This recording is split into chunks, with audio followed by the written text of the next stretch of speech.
Hola a todos y bienvenidos. Hoy vamos a adentrarnos en una historia de supervivencia que es simplemente épica, pero que curiosamente a menudo pasamos por alto. Es la historia de un imperio que sencillamente se negaba a morir. A ver, vamos directos al grano con la pregunta del millón. A todos nos han enseñado en el cole que el Imperio Romano cayó en el 476. Y bueno, después vino la Edad Oscura. ¿Y si esa no fuera toda la verdad? La realidad, que es mucho más alucinante, es que la mitad oriental del imperio no solo sobrevivió, sino que siguió adelante durante 1000 años más. Y aquí viene la primera sorpresa, y es de las gordas. Ellos nunca, jamás, se llamaron a sí mismos bizantinos. Ese nombre se lo inventó un historiador siglos después de que desaparecieran. Para ellos la cosa estaba clara. Eran romanos, los herederos directos del mismísimo César Augusto. Así que lo que vamos a contar hoy es la historia de la verdadera continuación de Roma. Muy bien, pues empecemos por el principio, por su momento de máximo esplendor. Una época en la que el sueño de reconstruir la antigua gloria de Roma no solo parecía posible, sino que estaba casi al alcance de la mano.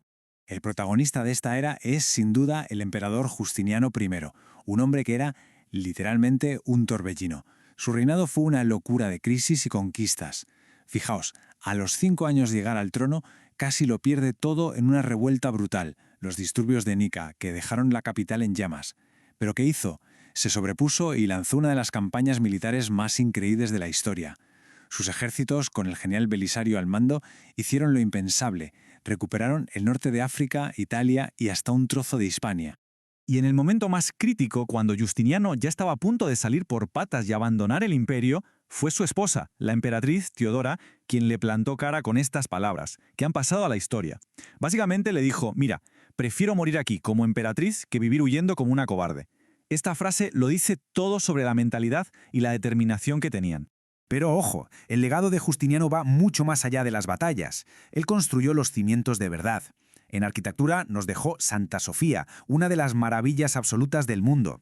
En el campo de la ley, atención, ordenó recopilar y poner en orden 1000 años de leyes romanas. El resultado, el Corpus Juris Civilis, es la base de muchísimos sistemas legales que tenemos hoy en Europa. Y claro, al controlar el comercio, convirtió a Constantinopla en el centro neurálgico del mundo. O sea que no solo amplió el mapa, sino que levantó los pilares de una civilización. Vale, después de la época dorada de Justiniano, la historia de Bizancio se transforma.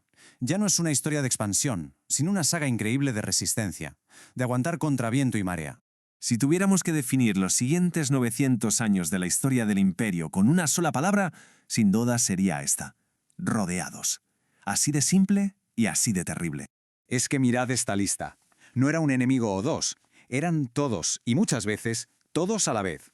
Por el este, los persas, luego los turcos, por el sur, los califatos árabes, por el norte, los eslavos y los búlgaros, y para rematar, por el oeste, los cruzados, que se suponía que eran aliados.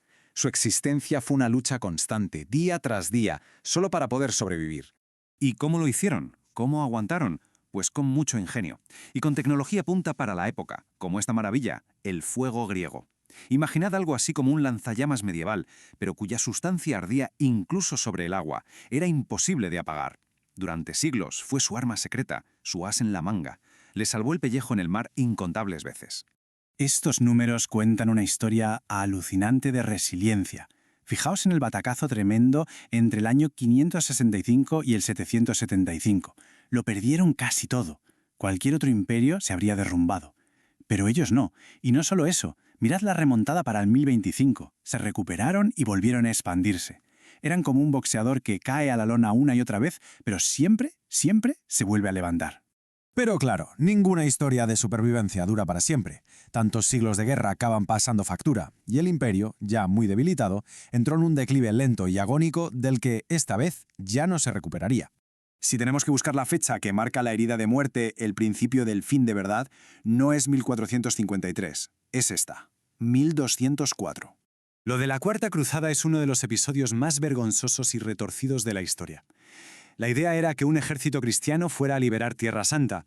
La realidad, dieron media vuelta y se dedicaron a saquear de la forma más salvaje posible la ciudad cristiana más rica y grande del mundo, Constantinopla. Fue una traición a una escala inimaginable, un golpe del que el imperio ya nunca se recuperó. Aunque consiguieron recuperar su capital en 1261, el daño ya era irreparable. El imperio era solo una sombra de lo que había sido. Los siglos que siguieron fueron una decadencia dolorosísima, con guerras civiles que los desangraban por dentro y la presión constante de los turcos otomanos. Para el año 1400, el gran imperio romano era básicamente la ciudad de Constantinopla y poco más.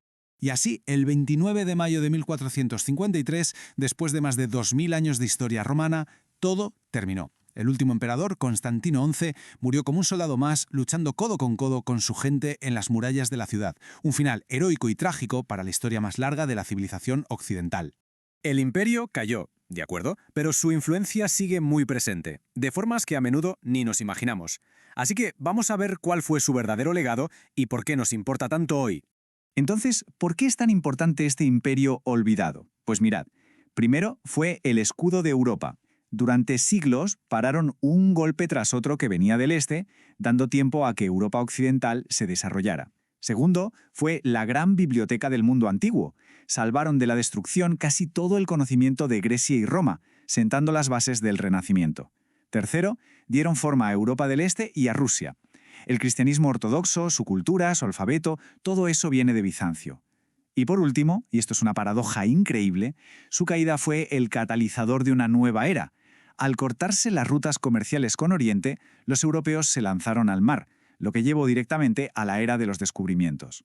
Y os dejo con esta reflexión final. Pensemos por un momento, si ese escudo, Bizancio, se hubiera roto 700 años antes, en el siglo VIII, ¿qué habría pasado? ¿Habría existido un renacimiento? ¿Existiría la Europa que conocemos?